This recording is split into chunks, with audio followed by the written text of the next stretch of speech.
With the big story here, I'm Seher Zama. This is in a chilling revelation. WhatsApp has decided to sue the Israeli firm NSO for allegedly using their spyware Pegasus for hacking the messaging platform WhatsApp to spy on about 1,400 users. The targeted users included activists, journalists, senior government officials, amongst others. And this despite WhatsApp boasting of an end-to-end encryption.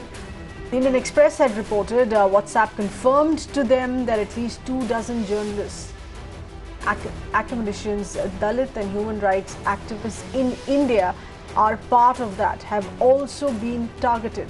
The surveillance on them was allegedly carried out for a period of 2 weeks, which was between the month of April and May this year. WhatsApp has contacted the users, alerted them through messages. Social media giant Facebook, which owns WhatsApp, also released a detailed statement on this here, on the breach. Facebook, in that statement, said that they stopped this highly sophisticated attack in May 2019. Big story that we're asking here. Is WhatsApp really foolproof, or was WhatsApp here just used as a platform to attack your entire device, the entire phone? Let's get in more details. We have with us our news editor Avni Raja to get us those inputs here. Avni, this could get a bit complicated to understand. If you could please simplify this for us. The company here involved, the spyware which was used, and how it operated, how it worked its way through the devices. That's right, Seher. In fact, let me take you through the entire modus operandi of how this really happened. Now, this breach, we understand, took place between April 29th and the 10th of May. Now, the user, in fact, would receive what appeared to be a video call, and then that video call would be then used to transmit secretly this malicious code. And this important here to note that this malicious code could be transmitted even without the user actually having to pick up the call.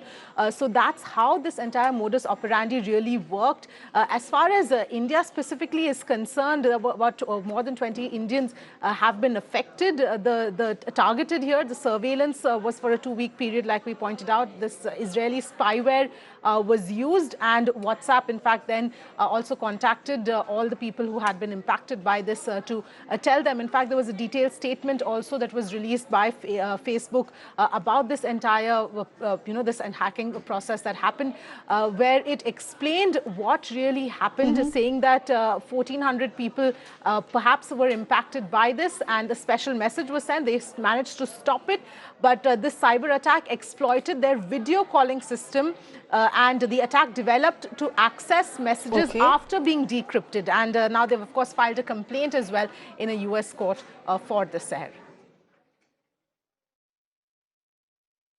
Yes, Avni, but the assurances here now that have come in from WhatsApp, particularly to those users whose devices and mobile phones were hacked, on how this could be rectified. What has been indicated on that front?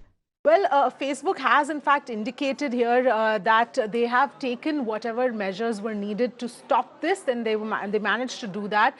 They've added more features, more safety measures into their entire platform, and they assured that their entire system is completely encrypted. But obviously, we know that that's not really the fact that this kind of encryption could be decrypted. This simply is something that is very chilling, and something that they need to explain a little further.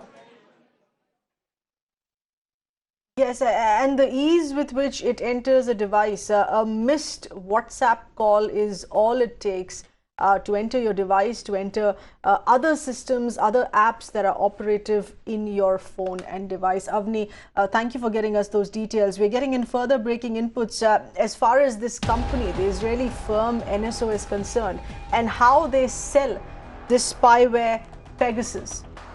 So the Israeli firm NSO has now confirmed that they had tried to sell the software to a central police organization at a huge cost a few years back. In their sales pitch, NSO said that they've sold it to India's premier agencies. Remember, NSO has been maintaining all along that Pegasus is a system that is sold only legally and officially to government agencies. This is what NSO is maintaining for India as well, calling it India's premier agencies. WhatsApp has already decided to sue NSO over this, what is now being called cyber espionage. They filed a lawsuit in California accusing the firm of using the WhatsApp service to hack in and spy on journalists, human rights activists, among others, on their devices. We have with us our senior editor, Nikunj Garg, getting us those inputs here. Nikunj, NSO all along in its argument has been trying to say that this is something which is sold legally to governments, to official agencies, and they're maintaining the same for India as well. Well, yes, I mean, this is what we have gathered from our sources, and sources in the government indicate that a few years back during Narendra Modi I government, NSO did try to sell to one central police organization which functions under the Ministry of Home Affairs this software at a huge, massive cost of $50 million US. And while selling them, during the sales pitch, they also mentioned that they have already sold this to country's premier intelligence agencies, which means the Intelligence Bureau and the Research and Analysis Wing. That particular central police organization, which I'm talking about, did not buy it at least at that point of time. Later, if they bought it, I am not privy to that information because their requirements were not commensurate with the price that NSO was quoting. But quite clearly, what it brings to our notice is that Government of India's agencies in the past have not been oblivious to this software, and so if it has been bought, certainly it has been used. Now, whether it has been used to interdict terror modules, terrorists, terror backers, terror proxies, exclusively, we do not know. The ostensible purpose of usage of any such software would obviously be to interdict terror modules and to corner terrorists, and beyond that, it should not be used. But if it has been exclusively used for that purpose alone, we do not know. We are not privy to. That's right, because Nikunj, that is the very purpose that NSO continues to justify on why the spyware has been created to be used. But Nikunj, many thanks for getting us those details.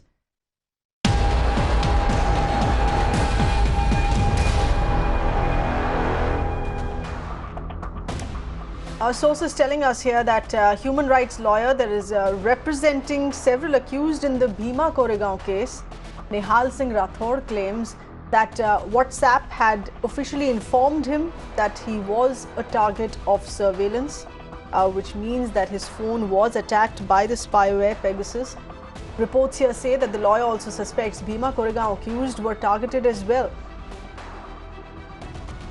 And there was evidence that was planted that was used against them. We have with us cyber expert Mr. Brijesh Singh with us over the phone line. Mr. Brijesh Singh, thank you for being with us. This is of course further being investigated here with respect to how this has been used on Indian citizens. Do you think at this point we should be asking questions vis-a-vis WhatsApp's security mechanism, or how Pegasus managed to enter the system to be used on platforms, phones, devices of Indian citizens? If you look at the filings by WhatsApp in the court case against NSO, you would find that they are basically talking about violations of their terms of service. And a particular kind of vulnerability, it's called CV 20164567, that was exploited, and the operating system was also compromised by use of Pegasus software. See, Pegasus is an old known vulnerability and an exploit which is available since long to various players to which NSO gives its services. Having said so, see, WhatsApp should also basically then be also careful about its illegal use of its platform by various other people. A lot of threatening calls to various kind of social engineering attacks are done on WhatsApp platform, and WhatsApp never sort of asks them about violation of their terms of service. This is a very similar, terms of service abuse which has been done by anybody else. Having said so, any kind of hacking of any platform is illegal and punishable under the Indian law. So anybody doing any kind of hacking is a crime and it should be punished. No, but Mr. Singh, when we talk about punishment under Indian law, this is something that is not controlled on Indian soil, on Indian property. It's coming in from outside. It deals with WhatsApp, which the ownership of which also lies in California. It's the use of NSO Pegasus, which also lies in Israel. So, what action are we really talking about here? So anything that is a crime in India, one can take action against. If the victim is an Indian citizen, one can take action against that. The law provides for that. The IT Act provides for that. But it's not just only a question of WhatsApp. You see that daily the cyberspace is being misused by various interests, right from nation states to cyber criminals, and Yes. it is these very platforms which sort of stonewall law enforcement agencies from getting information. Today, if you go to these platforms and ask them about information, in cases where minors have been affected, in cases where people's lives have been taken away, they are not all that cooperative. They ask you about That's right. MLATs and they ask you about various other legal provisions, and they do not part with information. So it is time that these platforms also get up their security act together and also become more responsive towards their users. Mm-hmm. That's right, because it becomes only all the more difficult here to be dealing with such cases using Indian law. There is always a gray area as far as crime over the internet or the cyberspace here is concerned. But please stay on with us. We're getting in our correspondent Neha Kulkarni getting us further details here. Neha, this is with respect to specific names now that have now come to the fore, themselves admitting that yes, they did get in calls, messages from WhatsApp saying that their system, their mobile phones have been compromised with, and some of these names are connected, interestingly, to the Bhima Koregaon case. Absolutely, yes. Most of these names, in fact, when we hear the reports, are connected to the Bhima Koregaon case. Most of them have emerged to be lawyers who were defending the human rights activists.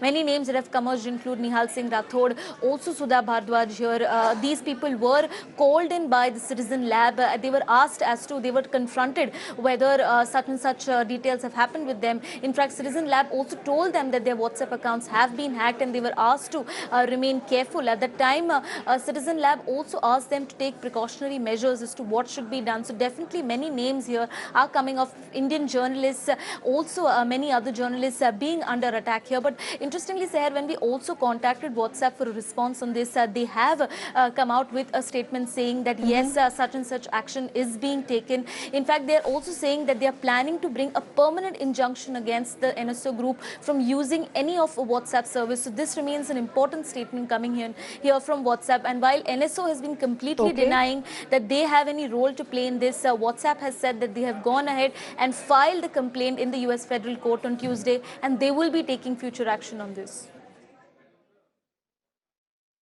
Right. Neha, given that these are a means of hacking into systems which are being used for terrorism and terror affiliations here. In this case, 20 odd numbers that have been compromised and hacked here in India are mostly concerning human rights activists, journalists, lawyers. So undoubtedly, this is an abuse of the given spyware here as well. The very purpose which it was built for and even sold to officially to government agencies. Absolutely, Seher. And in fact, even when we read WhatsApp's response, what they claim is that in May 2019, they came to know that their video calling services was affected due to a spyware being attached to it, and there was a breach there as far as surveillance is concerned. And which is when they started deep investigation into the act, they came to know that how one of the external agencies, how the NSO group was involved in the surveillance, in the breaking of their surveillance, as they put it out. What they claim is that this spyware, which is specifically used by government agencies itself, has a very specific note to it, that even when the users are affected, their WhatsApp calls or their information is affected,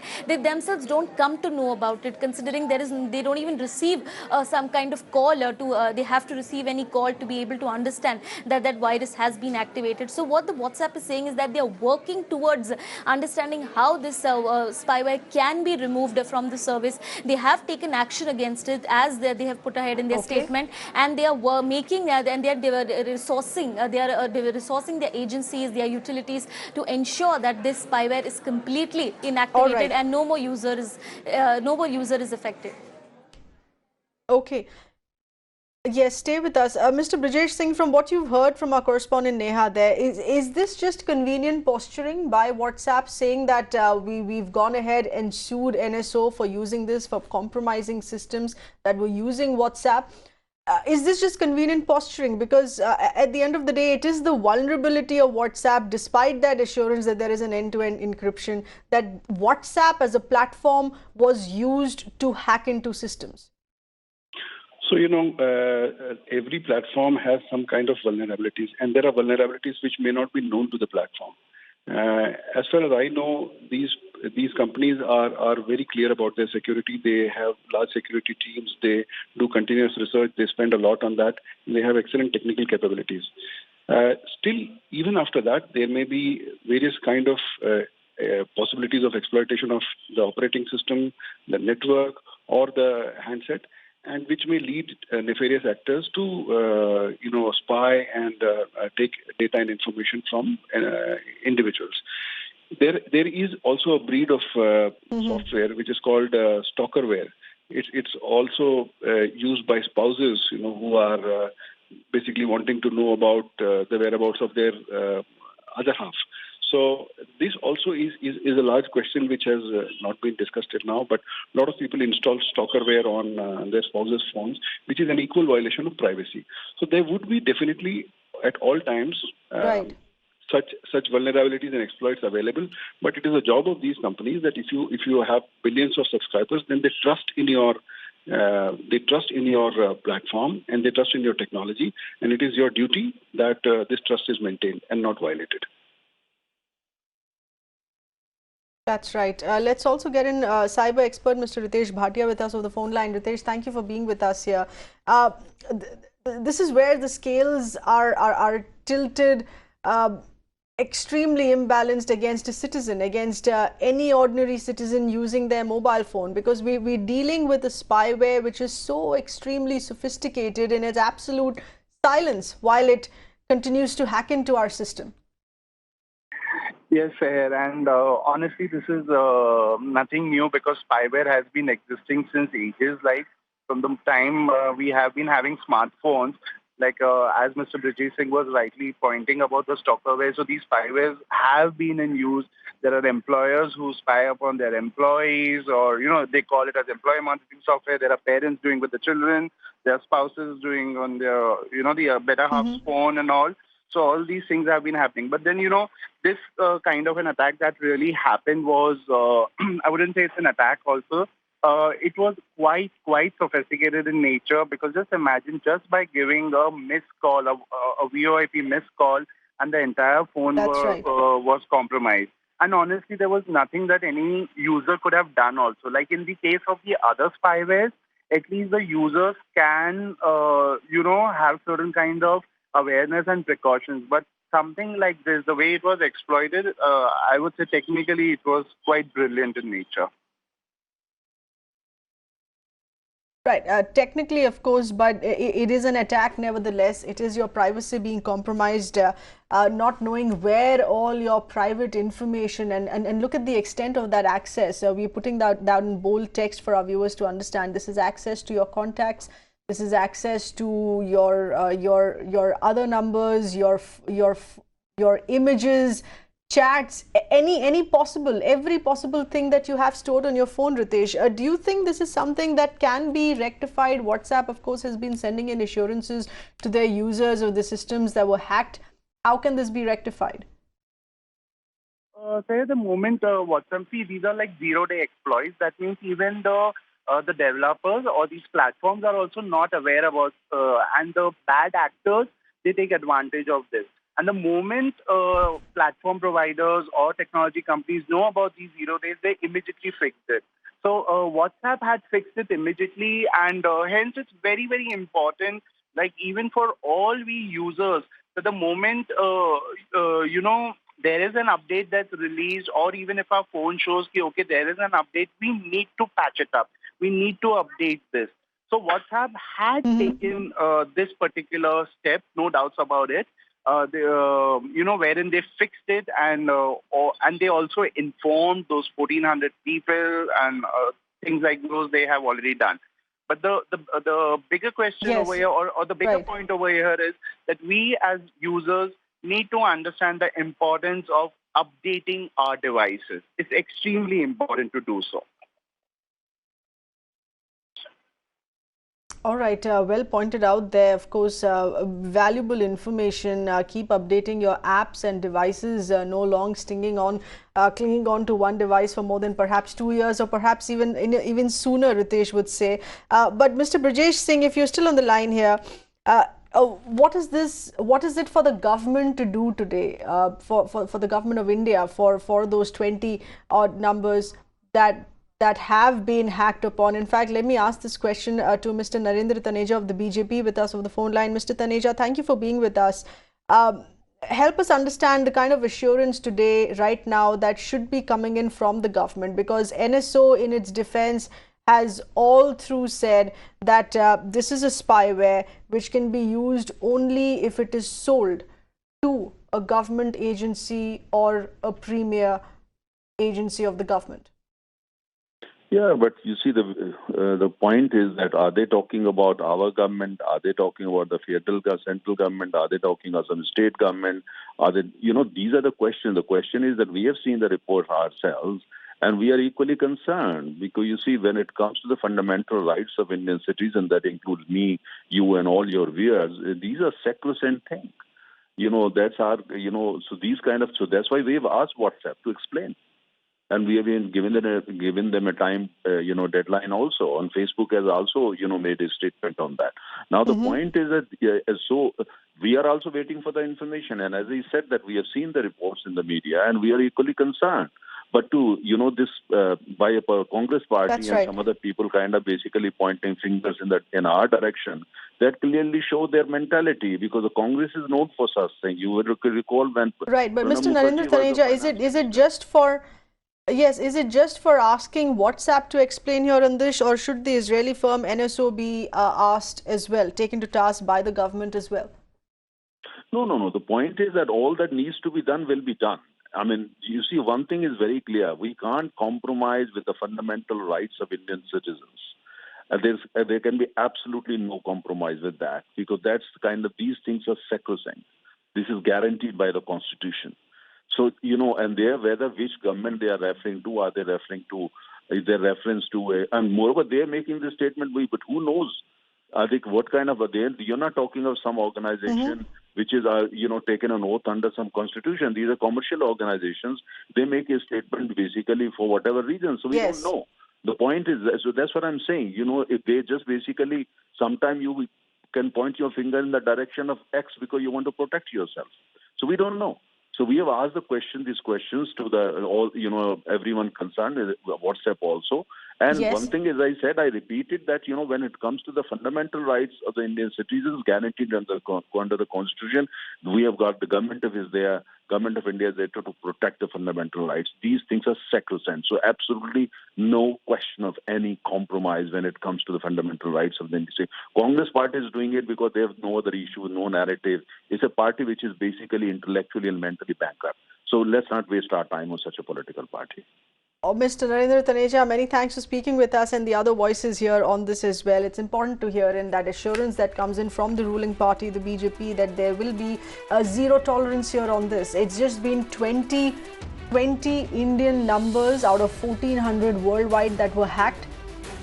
It could be your number, it could be my number, and our information, our private information could be compromised for any given purpose. These are sophisticated systems which are originally made to track terror activities, but if they're being used on ordinary citizens up for the rights of others such as journalists, human rights activists, defense lawyers, it is a huge concern. This needs to be fixed. WhatsApp, NSO needs to be taken to task by the government of India here as well. Thank you for being with us.